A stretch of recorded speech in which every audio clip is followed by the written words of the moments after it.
here at the Michigan Virtual Learning Research Institute, or MVLRI. The goal of MVLRI is to expand Michigan's capacity to support new learning models, engage in active research to inform new policies in online and blended learning, and strengthen the state's infrastructures for sharing best practices. MVLRI is a division of MVU, or the Michigan Virtual University, a nonprofit organization whose mission is advancing K-12 education through digital learning, research, innovation, policy, and partnerships. MVU is also the parent company of Michigan Virtual School, a supplemental state-sponsored virtual school, Michigan LearnPort, an online professional development portal for K-12 educators and personnel, and MyBlend, a blended learning initiative providing K-12 schools with resources, products, and services to personalize learning options for their students and improve student achievement. A quick disclaimer for today's webinar. This webinar will be recorded and shared publicly. Consequently, anything shared during this webinar, including chat comments, could be shared publicly. This webinar may represent a presenter's or an attendee's personal views, opinions, conclusions, and other information which do not necessarily reflect those of MVU and/or the Michigan Virtual Learning Research Institute and are not given nor endorsed by MVU/MVLRI unless otherwise specified. We have with us presenting today Dr. Randy Labonte, who has been a senior level executive for over 30 years in the education sector and works and teaches online in the K-12, post-secondary, and corporate training sectors. His doctoral research led him to take on the role of lead consultant and researcher for 7 years at the BC Ministry of Education, and he was a member of a team that researched distance education for the Alberta government. He was central in development of policy, agreements, and e-learning standards, as well as led the design and implementation of the quality review process for BC online K-12 schools. He presently teaches online courses for Vancouver Island University and recently took on the role of Chief Executive Officer for the Canadian e-learning network, which you can find more about at the web address there, CANeLearn.net, while continuing his other contract work and studies. With that, I'll hand it over to Dr. Labonte. Very much, Justin. Appreciate that. And I just want to say hi to everyone. Coming to you, beaming to you from sunny north of Victoria, British Columbia, where the interior temperature is about 75 degrees in my office, hence the short sleeve shirts. About 24 degrees. We've got sun and brilliant, and we always on the west coast in Canada, we always start talking about the weather for some reason, but I hope it's doing well back east, and I'm going to actually introduce a couple of folks who are members of the Canadian e-learning network who have joined in. I'm going to invite their voices if they can, or their text chat. So I'll start with you, Michael Canuel, who is the chair of the board of the CANeLearn group, coming to us from Quebec. So Michael, do you want to say hello? Good afternoon, everyone. I'm very pleased to be here and to join you this afternoon. It's as Randy said, typical Canadian introduction. It is cold and windy here in Montreal, but nice and sunny, so we're enjoying it for now. And we also have Karen Gledhill from BC, who's in the warmth as well. Anyone else self-declaring from Canada here? Good. Okay, so what I wanted to do is try to make this as much a part of an interactive session as we could and we can. So I'm looking for your questions, your feedback. So feel free to text in the chat area at your convenience with questions that you may want to ask, with anything else that you may want to comment on or look for more information. What I'm going to do is not really a panel, but I will invite Michael to text in and chime in. Just want to do a bit of a sort of a cross-Canada piece. But before I do, where did this title come from? So it's kind of one that actually came from Kevin Udawal, who's Director of Technology in Alberta and also a board member, that we talked about the 007 kind of thing. So I kind of centered this around the silver bullet, because we're always seeming in education to be looking for that silver bullet, the solution that is sort of out of the box and is one that can be applied everywhere. We hear the term about, best practice. Well, best practice in Quebec is way different than best practice in BC because the circumstances are so much different. Same thing for Alberta and across the country. It depends on your region, your zone. It depends on whether or not you're dealing with First Nations or whether it's Francophones. So there's so many different measures by which that is. So we are going to talk a little bit about what's happening in Canada in the online as well as in the classroom base, but more importantly as well, how the policy, the funding models tend to interfere either by supporting or diminishing innovation practices and emerging trends in both blended and online. So I don't think there is a silver bullet, but perhaps I can be dissuaded that there might be a better one. So the intent here for this afternoon, if you're back east, for us in the morning on the West Coast, is to kind of talk a little bit about some successes, challenges that we've come to know. The network, I'll tell you a little bit about the Canadian e-learning network, but really focusing a little bit more on some of the challenges that leaders are trying to address. And more importantly as well, getting some voices and some feedback from you yourselves, and to see how the events and things that are transitioning in Canada may actually fit within your own organization or in your own practices.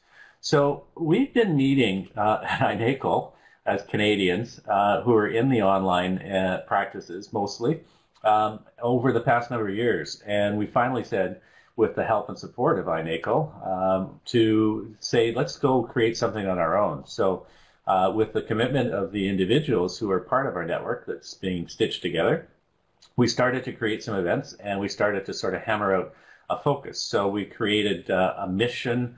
We're trying to champion student success in online and blended, but we really are about networking, collaboration, and research. And that's why we're also strong members of the Michigan Virtual Learning Research Institute and supportive of the work that's there.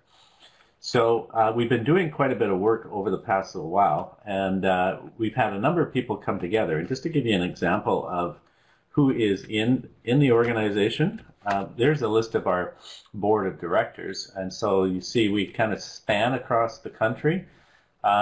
We have a little bit more, shall we say, connections in the West, largely because of the people that have been immediately involved and the work that has been going on in the past here. But we also have a large number in Ontario, but Ontario is pretty well networked, as you'll see, within their own province.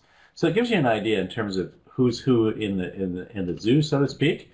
And we've been fostering a lot more events, both across Canada. We've not created something new. We've actually tied into other things, much like we're doing with the research side here, is trying to shine a light on through events, some things that are happening in our own backyard. We're vast geographically. When you consider the Northwest Territories through the east to west coast, much larger geographic issues, much less populated, therefore a really strong drive and need in Canada to kind of connect and collaborate and support and do things together. So that's what's driving us into the network, so to speak. So what I'd like to do is just give you a little bit of a view across Canada for that. So around issues, challenges, and innovation, but basically what's happening in the leadership front for folks. But before I jump in there, Michael or Karen or anyone else want to chime in with any opening comments or anything else based on?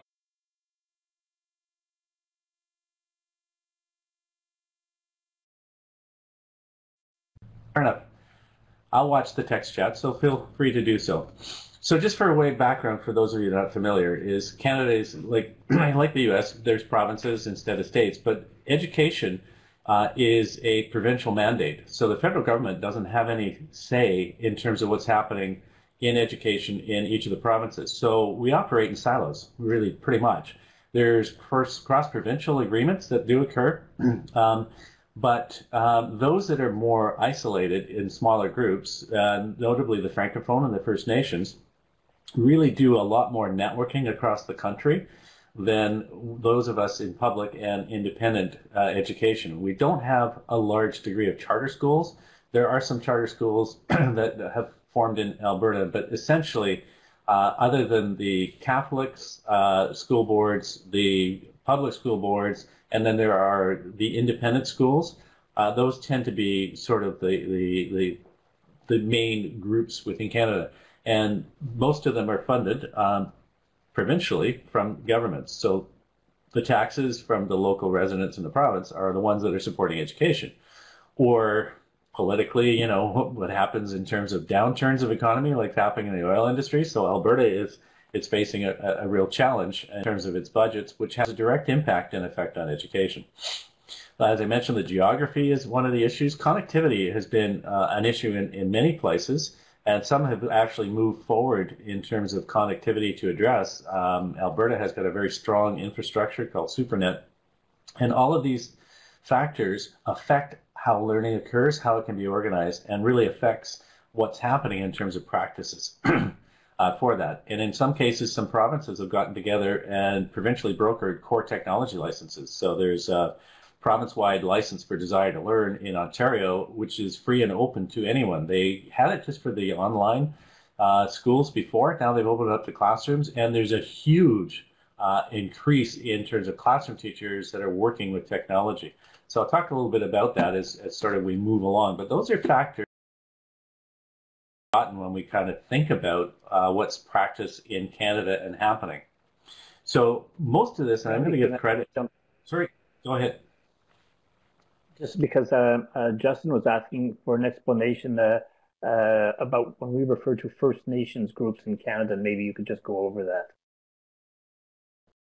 Well, it's our Aboriginal residents, so to speak, who were here. The First Nations education, band schools, many band schools have the ability to provide the education that their band members do not have to register in a public school if they're registered in a band school. Now, there's a lot of First Nations folks that do end up in public systems or in private independent systems, but as well, many of the bands run their own educational programs. They're funded federally. They're not funded through the province. Although when they do address, and Michael, you can probably speak to this a little bit better, maybe add in a little bit more around First Nations as well.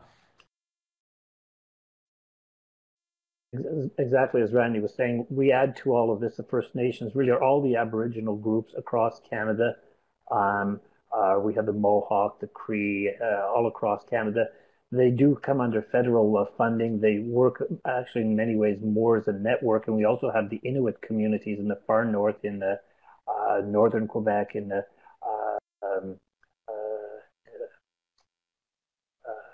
what's the name of our new territory, Randy? I'm drawing a blank. First Nations as well. And we refer to them as a separate group very often simply because of the funding model which supports them. Yeah, and again, policy and funding are huge drivers in terms of what happens in practice or sharing or networking. So those are some of the challenges that we're looking at as well. But we do have Howard Burston, who is from Manitoba First Nations, as a member of the board as well, and we'll continue to look for that representation. So again, I'm going to give credit to a lot of this research because it's spearheaded and led by Michael Barber, who's been trying to model the Keeping Pace report that comes out through INACOL and created one specifically for Canada called State of the Nation. Once we formed the network, it became more prudent for us to manage this sort of research that's been done through the Canadian e-learning network, as opposed to a principal investigator through an institution. Because the institutions have all their sort of hoops and jumps, as Catherine probably quite well knows. But we're trying to tie this and relate it to the work that's going on at INACOL, Michigan Virtual here, as well as other research clearinghouses. But we also want to start consolidating this on our own. So we're taking the work that Michael started going further and building it into and as part of our own website. Now, we're still in very early startup stages as a network. We're not polished. I may be called the CEO, but this is just a very, very small part of what I do. And we've all been operating sort of on the sides of our desks to a certain extent, which brings a lot of passion and leadership and dedication through the volunteerism. And it's been a great experience and a great group to be involved with. So, but watch for us to evolve a little bit more. So the State of the Nation report has sort of mapped some of the areas. So briefly, in the Atlantic provinces and the Maritimes, Newfoundland and Labrador has its own individual program run by the province, same with Nova Scotia. Prince Edward Island uses, because it's small, it uses sort of D programs from other places. And New Brunswick has, again, a provincial program. Whereas that's different when you come across the rest of Canada. What's interesting is Nova Scotia Virtual School, where we have Sue Taylor-Foley, who's a member of our board, and in here as well. So maybe, Sue, if you could maybe text chat or use the mic just to give us a little bit of background about what's happening in terms of innovation and leadership for you there in Nova Scotia.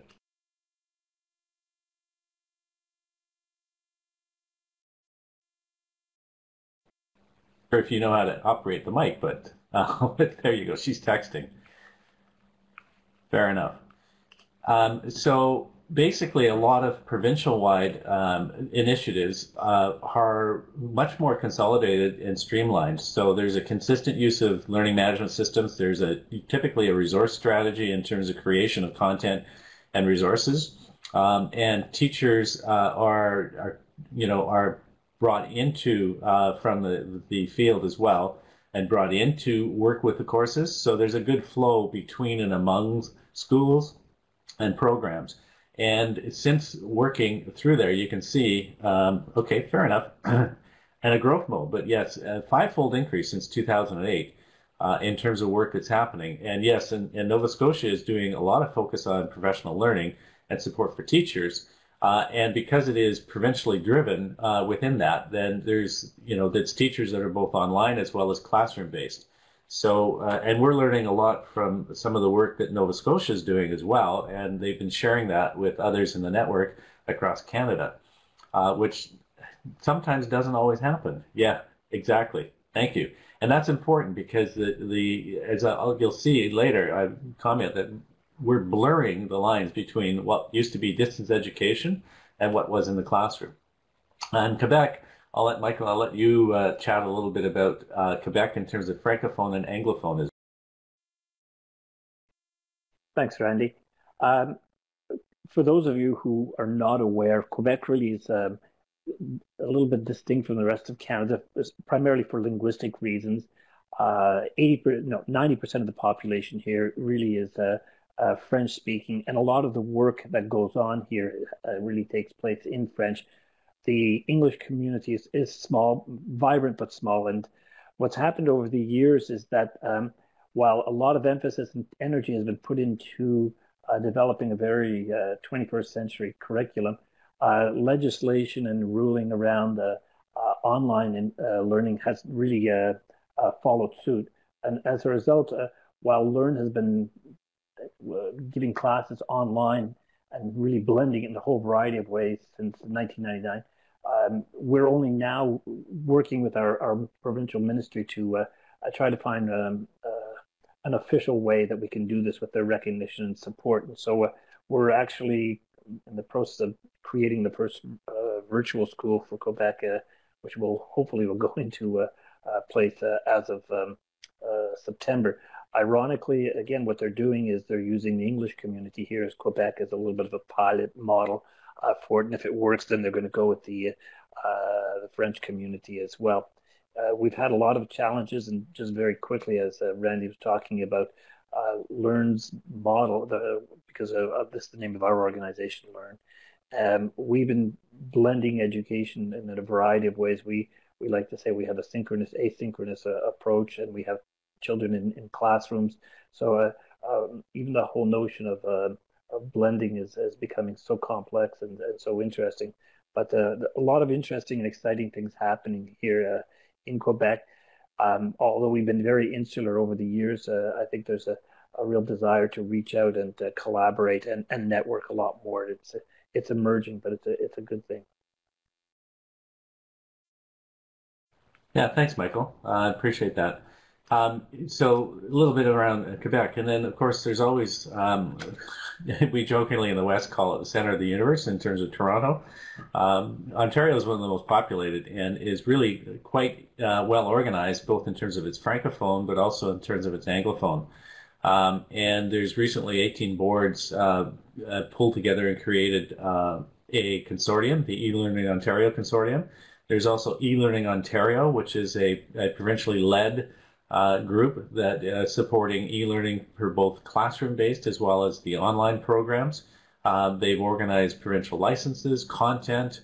They've dealt with privacy issues. It's a really, really well organized and pretty streamlined. And they're making a pretty good penetration and effect in terms of classrooms and as well as penetration in terms of students. So a few facts here. Sorry about the question marks. That was a little bit just in the translation from PowerPoint into PDF.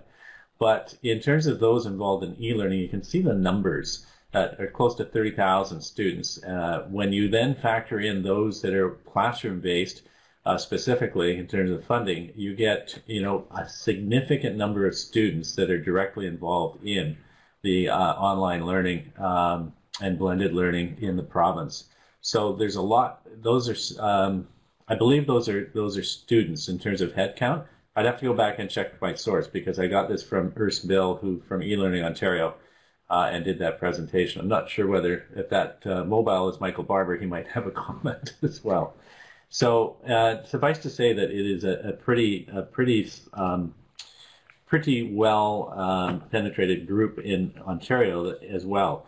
The other thing that they're doing that's kind of interesting and different from other provinces, I know Alberta is trying to move in this direction as well, has been, but they have a group of e-learning contacts. So they've got sort of the professional learning experiences by zone, and these contacts are in the school districts to support classroom teachers in terms of working online and online teachers. So they really have moved forward in terms of the actual professional learning aspect. So practices are emerging. There's a lot of blogging. There's a lot of sharing of experiences. But what's interesting, again, I go back to the provincial silos. It's really not penetrating as much across other areas in the country. So as a network, we have to go into Ontario, create an event in order to connect with folks there. But again, geography restricts our ability to move across Canada and get a sense in terms of what's happening elsewhere. Michael had mentioned about the Yukon, Northwest Territories, Nunavut. Their challenges are different, and again, they're usually driven through a government-based initiative for their programs. I know that I've been working with folks in the Yukon who have started a virtual school of their own independently as well. Their challenges rest a lot in terms of both geography, a number of students on a wide base that can't really physically come together because of the distances involved. As well, there's connectivity issues that they face because many of the communities do not have good bandwidth or access. A large majority of them are on dial-up modems still. So it's a bit of a hinterland, so to speak, there. So they have been working directly with those south of them for support as well. And I think Sue's going to make a comment here as well in terms of the work that may be happening with Nunavut. Newfoundland Labrador has also been working with others. I know the Territories has been working directly with folks in Alberta and the Yukon and BC because their curriculum matches. There you go. Lots of locally hosted blended learning in Yukon and one centralized school. So that's what's interesting in terms of what's emerging. But again, a lot of the practices in these remote areas are really drifting into a technology-supported approach just simply because it will allow students to get better credits and more education for them. So out west, we've got a variety of different sort of approaches where we have some that are district-based and others that are sort of provincially based or provincial programs. So in Manitoba, we have 3 province-wide programs and sort of driven through government. Saskatchewan, it's a little bit more open in terms of districts that are doing that. So there is some collaboration that is beginning to take a good foothold in Saskatchewan, and we're hoping to support that through the network. In Alberta, they have a province-wide program, but a lot of increase in district-based as well, both online, but more importantly, really shifting into blended. And I know that we're working with a group in Alberta that is fostering a symposium on Blend Ed is the name of it, the Symposium on Blended and Online learning that will be happening in the fall. So a lots that are happening out of Alberta. They've done some curriculum revisions and revamping that are happening, and I certainly can tell you a little bit about what's going on in British Columbia because of my past experiences. But in Alberta, there's been a real focus on some creativity and innovation. Inspiring Education was a policy document that was instituted through a series of conversations and dialogues with constituent stakeholders in education, and it's really driven a lot of technology-led pieces. I mentioned in Alberta before that they had laid down their infrastructure called SuperNet, so they've got the bandwidth both in terms of the actual technology side of things, but in terms of the policy and the funding side, that is up until the oil drop in the economy, which is affecting Alberta now directly. So Alberta tends to be a boom or bust kind of place, and so they're spinning a little bit off. But lots of initiatives around OER and MOOCs, open badges. They've done a lot of sharing in Alberta and very locally, and it's now starting to drift over the borders into both Saskatchewan as well as British Columbia, which tends to be sort of, again, a bit of a geographical fix. So the other thing that's interesting about Alberta is that even though the ministry right now is not in a leadership position because of the economic changes and political changes, they're still maintaining a lot of the curriculum redesign, the high school flex program, a lot of things that are really looking and depending on an online presence and technology base that will continue to give rise to innovative practices. And there is a real support for innovation in the area as well. When it comes to British Columbia, and Michael Barber calls it, and I've lived in it, it's the most highly regulated province when it comes to online learning in terms of what happens. And they've opened up and changed policy to allow anyone to have what they call a distributed learning school, which is where students can be at any distance and come from any part of the province. So anyone can sign up a student to take an online course from anywhere in the province or through independent or anything. So as a result, there's been an interesting mix of different approaches in there. The regulation is something which is beginning to, at first it was enabling in terms of the policy, and now it can be seen to be a little bit disabling. So there's been a real shift in the province towards an integrated approach, not just having an online school in each school district, but having it integrated with classroom practice. So there's been a real move towards blended, because in the online schools, or called distributed learning schools, there's both compliance and quality metrics and expectations that have been laid down in policy and legislation. So at the same time, while they have to prove that they've spent the money correctly and have evidence from students, that's the audit side, there's also an agreement that they have to be meeting or beating standards, as well as have a quality focus and success within the programs. So it's a tough haul for a lot of folks in that area, and they're finding a little bit more ability in innovation back in the classroom base, so that they can dodge a little bit of the policy and the agreement structure for that. And that's where we're seeing a lot more, again, blending coming in. So making sense of what's happening across Canada, and then I want to open it up for some comments and questions about how this might be related to what you're seeing in terms of practices in your own areas. So in online, many of the programs that, like elsewhere, evolve from distance ed initiatives. At the same time, classroom-based practices have started to integrate and use technology, which now moves them into the online environment. But what's interesting and this is not research that has been hard-coded, so it's not quantitative, it's more qualitative and anecdotal, but the shift from classroom to online appears to be easier than moving from what was traditionally a distance education approach or online exclusively to a blended. Yet both are happening across the country, and both are seen as a desirable space to be in for teachers, driven by metrics of success, of graduation, of course completion, people are finding that, particularly in K-12, it doesn't work the same quite in the post-secondary, but in K-12, you kind of need to see the whites of their eyes, and every once in a while, put a hand on the shoulder, and really the engagement of learning is happening in those areas. How it's happening, there's a whole variety of different things. I'll talk a little bit about one of the schools, Navigate NIDES, which received an INACOL Innovation Award. Is really focused on part-time in the building and part-time independently working on flexible projects for students. So they've really kind of just given up on the concept of what's classroom and what's online in terms of the differentiation, and just really said it's about learning, and sometimes we'll learn as a group, and sometimes you'll learn independently, and when you learn independently, you can do that online. If you want to be home, you want to be out in the community.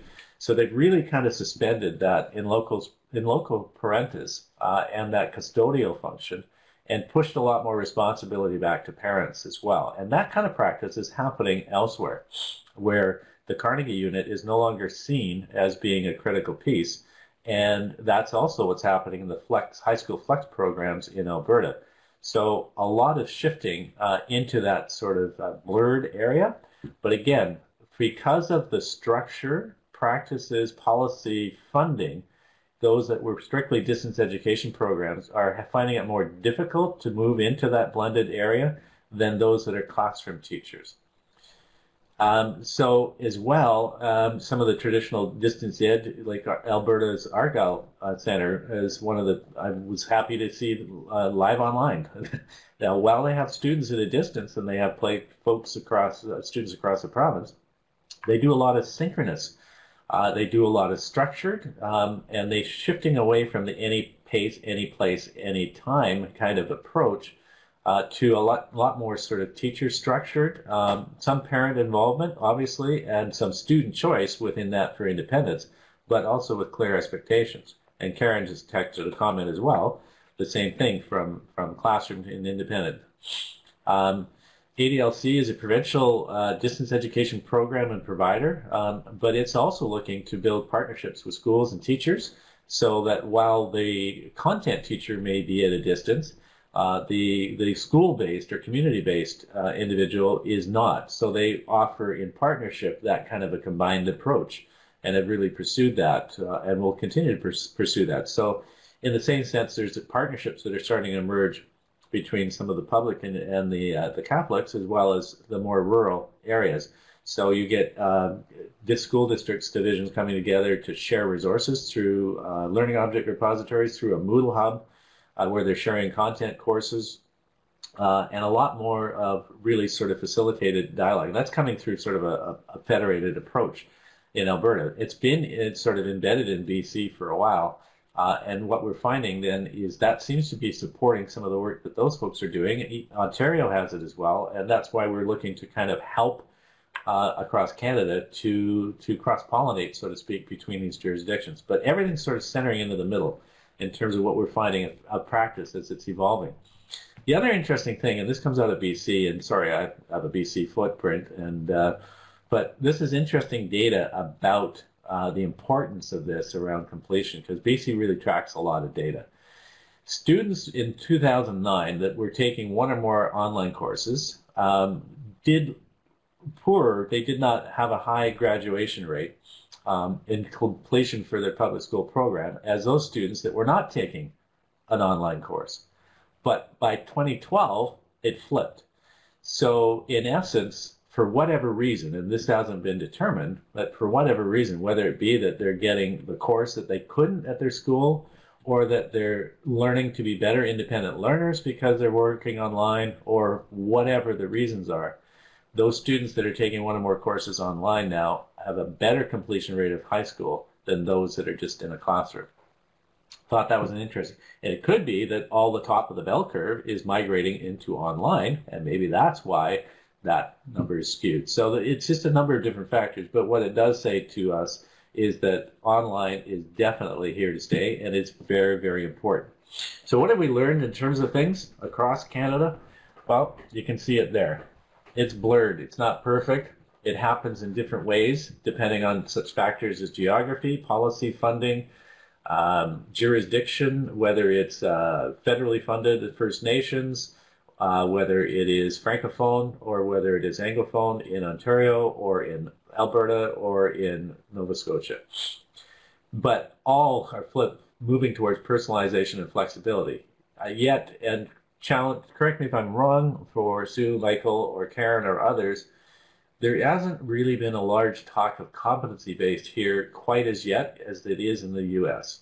So that's one of the differences. While personal learning and flexible learning are drivers, not so much a core competency. And across Canada, again, as I mentioned, First Nations and Francophone better organized, that's out of just sheer survival. And the research focus for us in CANeLearn is really moving towards getting better data and exposing and exploring those pockets of innovation and sharing that across the country.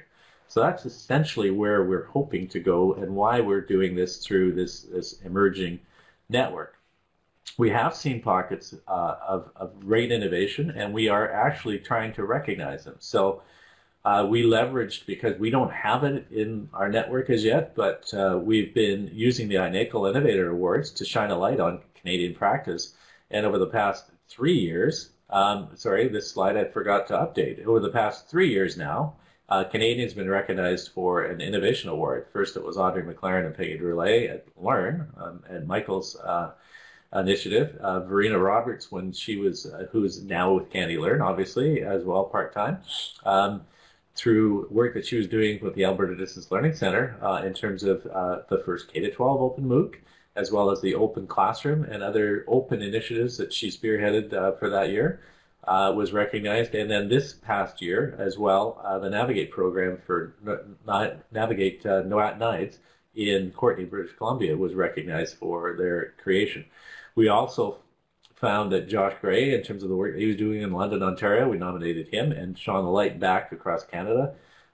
And Maurice Berry, who was instrumental over the past number of years for the Distance Learning Innovation Center for St. John's in Newfoundland, Labrador, as well. Not to mention as well our good colleague and avid advocate for supporting and building the Canadian e-learning network, Michael Barber, in terms of his research as well. Michael's now at Sacred Heart University in Connecticut, but continues to have a passion and support initiatives that are happening in Canada. So that's what we're hoping to continue to do, to create some recognition, but attention within our own country. So that there's a lot of things that are going on, was very much so. So that's pretty much what I wanted to talk about. I want to talk a little bit about next steps, but I want to open it up for some discussion and commentary from those of you here about how does this resonate with what you're seeing in your own practices? How does this compare to other countries or other areas? And then I want to bring it back to the question of where should we be focusing our research that can help contribute to others, but what you may think will help support us. So open dialogue discussion.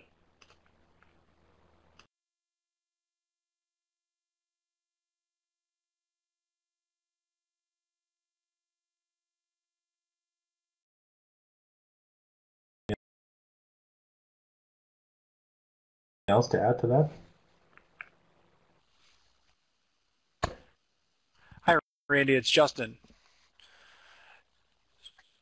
So I have a question, and this obviously I don't want to paint the entire country of Canada very broadly, but maybe you can point me to some kind of direct instances.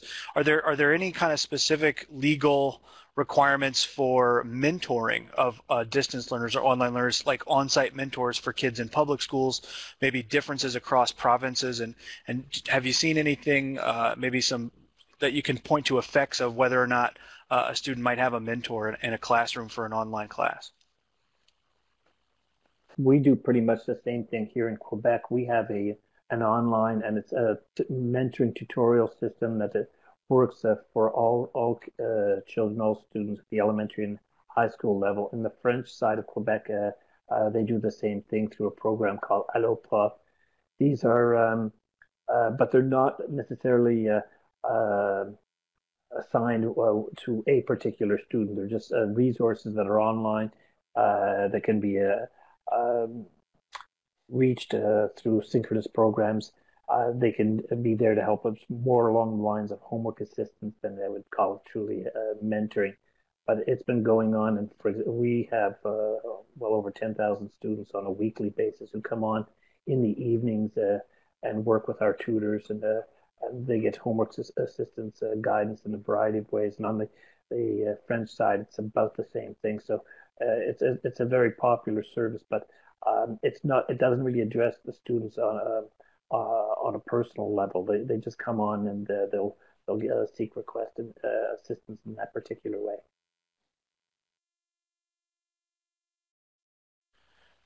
Michael, thank you, Yeah, Randy. and Sue has indicated. Go ahead, Justin. Sorry, I was actually just going to highlight what Sue had written in the chat window there for the purposes of our recording. She says they have contact teachers who supervise and support students at every school site who are chosen by the school and part of the agreement with the teachers union, and that they're going to have an online short course for all middle level learners to introduce them to online learning so it'll be something more familiar when they reach high school. Yeah, thanks. Yes, I was just going to highlight the same thing. So while there's mentorship for teachers, there's also programs and support that's mentoring for students.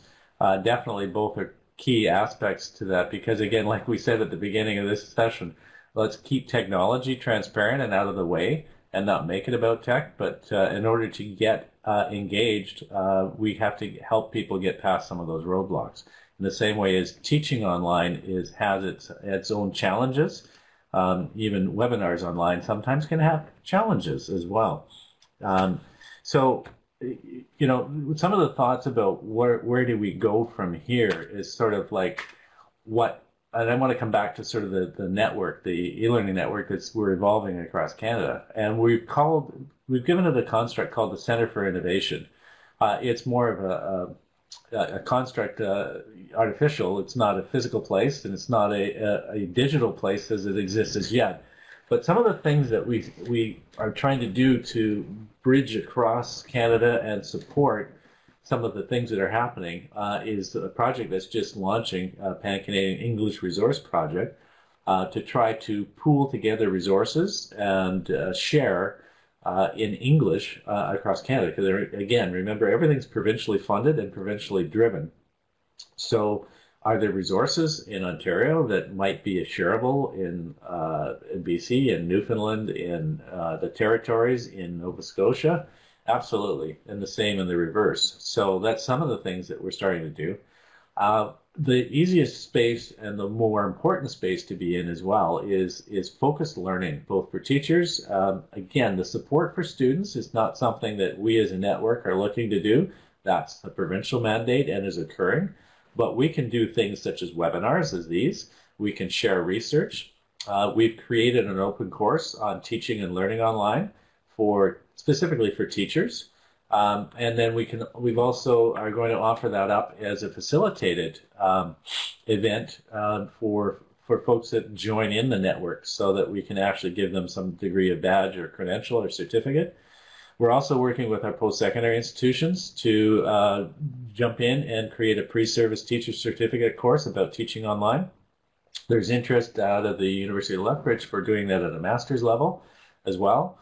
And then we foster and support local, regional, and national events, and we bring a provincial limelight to it. We have a lot more folks that are interested in attending an event, maybe in another part of the country, and building a network. And so we've done things such as going to the Bring IT Together conference in Ontario and had a number of folks come. There's been provincial events in BC that people have come to. We created and fostered an event in Ontario, as well as meetings and other things in Quebec. And we're looking very forward to coming out to our beautiful East Coast for an event in Nova Scotia soon, right, Sue? And we're also building a site and a place for people to share. So we're, again, leveraging off tools and technologies and spaces that people already have or are using. So we're not building anything new. We're just simply trying to foster and develop some sharing and across. And of course, because of the nature of what we're doing here, research is really a core driver to us. Both in terms of research that we can do to bring a light to what's happening in practice in Canada, and we are taking the State of the Nation report and putting it into an online repository, and then we'll be publishing a more comprehensive report as well as part of that. So those are some of the things that we're kind of focused on and moving towards. And I'll leave last comments from others about where we're going as a network to Michael or to Sue or to Karen, who has some activity as well. I think you've done a great job covering a lot of these points. I would maybe just wanted to add one thing, is that very often just being aware that others are working in the same field as you, and finding out what challenges that they have and sharing a little bit, you get that support that it's always appreciated, and especially because it's such a large geographical expanse, Canada, and we don't have the opportunity very often to get together. So the Canadian e-learning network is providing us with this opportunity to get together, and not just and although we always appreciate it, not just at the INACOL events once a year. So we now have a chance to get together to share, and as I said, to talk about our challenges, about the opportunities, and share our successes. So while we're looking at a very practical side of things, it's just good to know that there are others out there working on the same field, and that we have an opportunity to collaborate, to get to know one another, and at the same time. So I just wanted to add that, Randy. Thank you. Thanks. Yeah, it has been good. And as Sue's texted, it's been a benefit to connect with others and just to stitch that together. I think of it as the Canadian quilt. Essentially what we're trying to do is stitch those parts of the quilt together just to help build and support 2030. Okay, excellent. So thanks for sharing that. There have been some excellent things that are happening here in Canada, but often because of for a variety of reasons, we are in isolation. So we're hoping to bring those together as well. Yeah, and there has been a lot more as blended. So really where we see things going is a tremendous amount of energy and practice towards coming out of the classroom base, and a lot more high school flexibility and elementary schools as well that are starting to build towards. Of course, we have our issues that we have to deal with in terms of freedom of information, protection of privacy, which are huge drivers for a lot of jurisdictions, and some are still, I would say, have a bit of a just block them attitude towards that, whereas others are moving towards more informed consent, support, education for students around how to work effectively with technology and in online environments. We have a lot of people moving towards Google, sites and approaches integrated across. So there's a lot of movement towards building that. But again, we need to share a lot more across our provincial jurisdictions, because some are doing things way better than others that others could learn from. We're not at that policy advocacy area because of the nature both of the network, but also of the way in which things work. So we're not really INACOL North as an organization in that light of it. We're a much more professional learning organization stitching things together for practitioners. Although as we learn and share, there may be individuals in the network that work within their own jurisdictions that want to foster some changes in policy legislation or influence how their own provincial jurisdictions are managed around the levels of blended or online. But that's something which is up to those individuals. So I wanted to take the opportunity at this point in time to certainly thank those of you that are here. Thanks for the contributions for that. I do have some contact information, but I would like to stick around if anybody has questions about the network, about what's happening in Canada, and just continue with that dialogue. Verena is pretty active, and she does really apologize for not being here. She tried her best, but ended up in a conflict that she could not work out. So she has sent her regards, but there's her contact information. She's pretty active out there. Those of you that tweet or blog, etc., you probably know Verena quite well. But do want to say thank you for this, and thanks for the contributions of others, and turn it back over to you folks for any other comments, or Justin, any other things, or Catherine.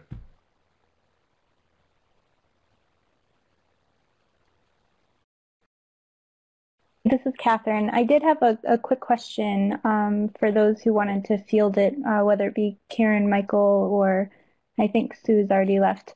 But we wanted to know a little bit more about any kind of influence that you see from third parties in the space within Canada.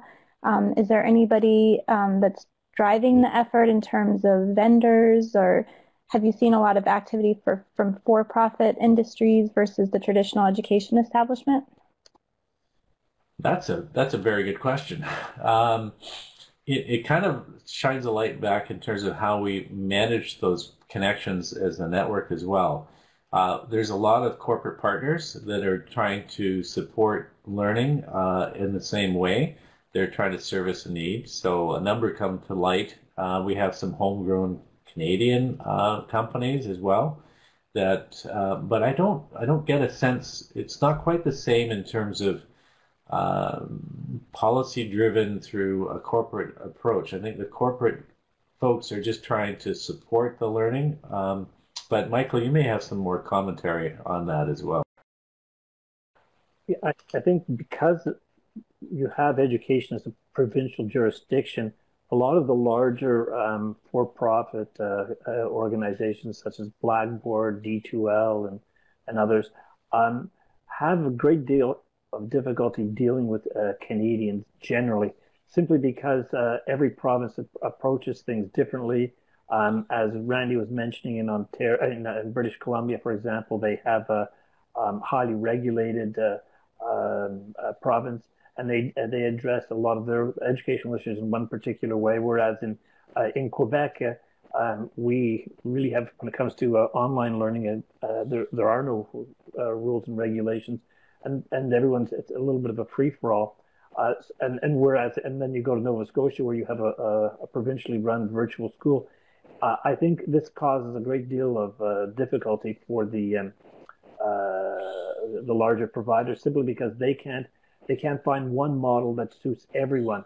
And some of our markets are really too small for them to start to adjust and adapt. And very often they're trying to impose pricing models and schedules that don't work here. So my sense is that they're having generally a rough time overall, although you see some organizations such as D2L in the province of Ontario, Desire to Learn is very much integrated into the whole fabric of their online schooling and education there. But it's my general impression is that there's a lot of frustration there when it comes to addressing this. So I don't think any strong movements or partners in that particular area. I don't know what you agree, Randy, but that's my sense of things. I absolutely. I think, and Karen indicated that Follett is, launched a student information system and provincially here. So there are influencers certainly within provinces. Desire to Learn is, got a provincial license in Ontario. But what I find what's interesting, is, Catherine, is maybe almost the reverse, is that when you look at some of the technologies and the things that have been created, WebCT came out of UBC in Vancouver, in British Columbia, became, sort of now Blackboard Learn. Illuminate, which is now Blackboard Collaborate, came out of Calgary for that. Desire to Learn came and is working. I can even think of a company that I just became aware of that's creating content, eDynamic Learning. They're based out of Alberta in Edmonton. They've got a great cachet in the U.S., but really not much in Canada. It's really the nature of both the funding that is within jurisdictions in the provinces and the geography and the size. So the really corporate influences is not as large. Pearson certainly has a presence across Canada in many of the provinces in the ways, but are they driving an agenda? No, not really. Nelson Education and Nelson Canada is a Canadian-based company in this publishing realm as well. They'd like to have some influence, etc., but they really are more in the stand-back support. And so for us as a network, there are some really good tools, again, like there's good practices, and what we try to do through the network is bring attention to that and find a sort of a synergy that supports the end outcome, which is learning. But no, it's a good question, and I know it's one that came up for INACOL and Matt Wicks when we were chatting about it. It was really important to see that corporate have some involvement in this enterprise, but that it does not be seen to be driving. So in Canada, I think just by nature of the country, we don't really have that concern quite yet, if at all. Any other questions? Address Joe. Yeah, Joe has a question, Randy, about teacher prep programs and producing teachers ready to teach in the online environment. I can tell you because I've spoken to a number of universities, I don't know if Michael Barber's still with us, I don't think so. But from what I've seen generally, there really isn't much going on. There may be courses here and there, but most of our universities, I would say in Central and Eastern Canada, are falling short on that side of things. And very often, here's a little slam against the universities, is very often they'll have online teaching models and programs that really reflect what was going on maybe 4 or 5 years ago and really aren't current.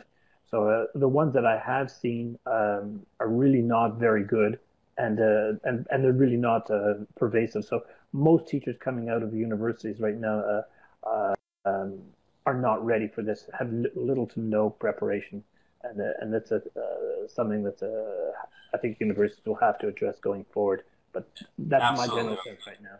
Yeah, I couldn't agree with you more. That's why I went back to this slide, is that what we're doing is we built an open course. We're going to have our own facilitated course on teaching online. We're working with other institutions on pre-service master's level as well. So definitely, UVic, okay, in their teacher ed program.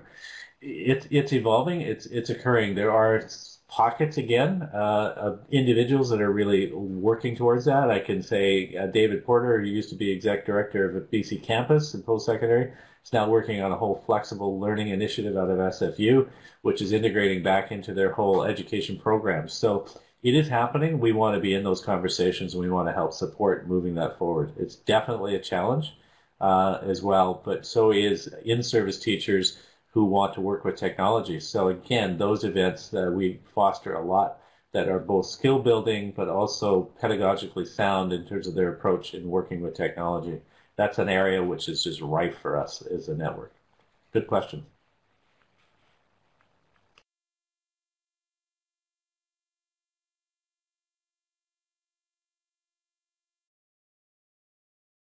I don't know whether you're going to pick up on that, but I will for the recording as well. So Catherine's comment is that educators are busy on the ground doing the work, that they don't have time to get the research done, word out or share. And yes, that's the network or networks we're trying to build are really trying to do that, both within the provincial jurisdictions, but also across the country. So that's something which is in the dialogues early on, Catherine. We've really been trying to ensure that a national overshadow anything to do with what's happening at the ground level in each of the provinces. So rather than being a top-down group, we're really a grassroots, facilitating and supporting those levels of interaction and dialogue and those connections at that level. And if there's a national twist that will help, then we put that into the mix of them as well. But yes, no, really good questions, good commentary. Because yes, teachers are busy. We have the opportunity to leverage what we have nationally to support them and to get them to better informed, better trained, better able to engage learners using some technologies and blended and online. So thanks. Over to you, Justin. Thank you, Randy. Thanks everyone else who contributed, Michael, Sue, Karen. Thank you all for sharing your perspectives and some insights on what's happening in Canada. We are running close to time here, so I did want to go ahead and wrap up. Again, thank you so much to our presenter, Randy, and thank you for everyone who joined us. We want to make mention of a project that we are currently working on, which will be held as a pre-conference workshop to the INACOL Blended and Online Learning Symposium on November 8th. I will let Catherine talk a little bit about that. Thanks, Justin. Yeah, we just got word this week that we have been approved to host the Online and Blended Learning Research Community Meeting It will be all day on the workshop day for INACOL, November 8th. So we wanted to get the word out so that people can make sure to think about maybe coming the day before, and that would be great. We're also going to probably have some planning meeting to kind of get your take on how we should set up that meeting so that we can all benefit from each other's work. So thanks so much. I'm going to hand it back over to Justin. Thank you, Catherine. And just a couple more things to advertise before we wrap up. We did want to make mention that we have recently launched a new project, our MVLRI podcast, which is called Virtual Viewpoints.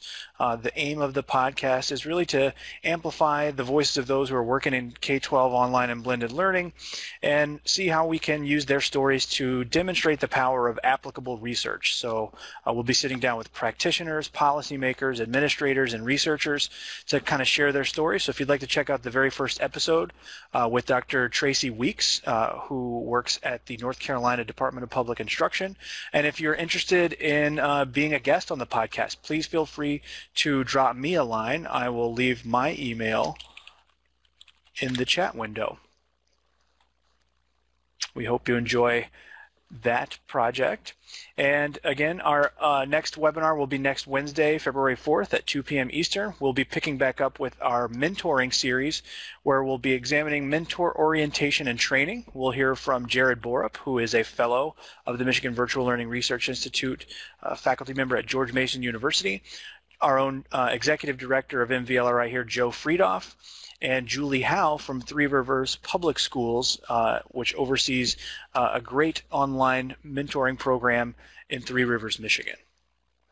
Becky has also made mention in the chat window there that we're looking for guest bloggers. We do have a great guest blogger program, so if you're interested in writing a blog post for us, check out the link that's posted in the chat window there to learn more about that program. And in the meantime, if you'd like to reach out to us, give us some feedback on our webinar process or any of our other projects, please feel free to email us at mvlri@mivu.org. Check us out on Facebook and Twitter. Our handles are listed there. And our LinkedIn, YouTube, and webinars pages are also hyperlinked there in the presentation. The YouTube channel is where we post the recordings of all of our webinars, and the webinars page there will give you a look a little bit at the upcoming webinars that we have on our schedule. I will actually, if Becky has some microphone capabilities, maybe she could possibly talk a little bit about the guest blogger program, or Catherine, whoever would like to jump in there.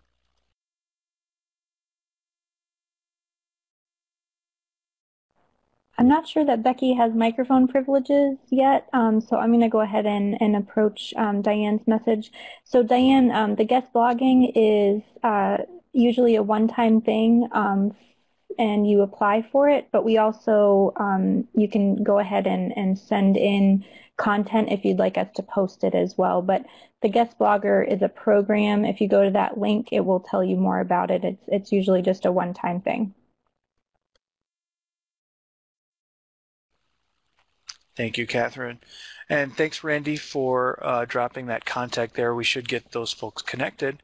If anyone else has any comments, suggestions, feedback for us, please leave it in the chat window or drop us a line through email.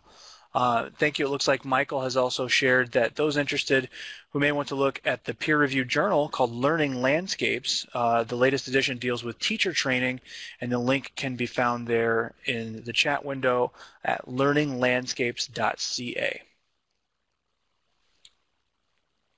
Alrighty, I'll let the rest of the conversation play out in the chat window there. Thanks, Randy, for the compliment. I appreciate it. And you are a great presenter, so the compliment is repaid. I hope everyone enjoys their weekend. Make the rest of your Friday a great one. Take care, everyone.